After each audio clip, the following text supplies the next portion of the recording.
тот наряд, который нам дал Южный военный округ, значит, мы должны формировать еще 2 таких подразделения.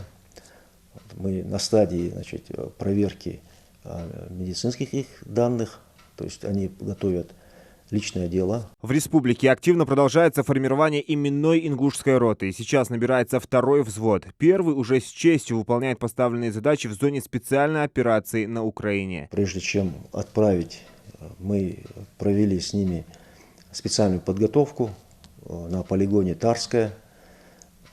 Там есть все условия для того, чтобы они провели всю подготовку и стрелковое оружие, технику. И, естественно, после уже убытия отсюда туда, значит, они также прошли тоже обучение. В первый взвод вошли более 30 человек. Они отправились отстаивать интересы страны около 2 недель назад. Сейчас на службу по контракту отбирают новых кандидатов. Желающие вступить в ингушскую роту могут обращаться в военкоматы по месту жительства, где с ними будет проведен отбор, проверены их документы, изучена их личность. И в случае положительного решения по состоянию здоровья, если отсутствует судимость, человек мотивирован, настроен, мы его включим в состав ингушской роты. Оформление проводится в упрощенном составе. В течение 3 дней человек будет оформлен, получит приказ и уже будет в часть, где будет проходить дальнейшую военную службу. Это не добровольцы, это штатное подразделение вооруженных сил российской армии. От 18 лет до 50 лет.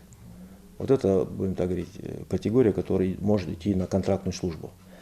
Свыше 50 лет они могут идти добровольцами. Ингушскую роту называют современной дикой дивизией. Наличие военного билета даст добровольцам больше преимуществ. Однако даже тем, у кого его нет, в военкомате обещают помочь. Есть ребята, которые не имеют военного билета. По тем или иным причинам.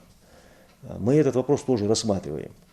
Мы, в свою очередь, будем идти навстречу, выдавать ему военный билет. Потому что при оформлении дела все документы должны быть.